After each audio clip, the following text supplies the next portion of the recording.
How to turn off and disable show your posts on your profile option on Google Maps. Hello guys, all what you have to do is easy. Go to Google Maps. Now go to the top corner, click on your profile and click on your profile again right here.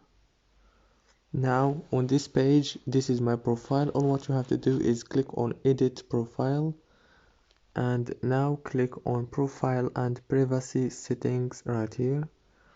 And on this page, all what you have to do is scroll all the way down until you find show your posts on your profile option and click here and it's turned off. If this video was helpful, don't forget to like and subscribe. See you later.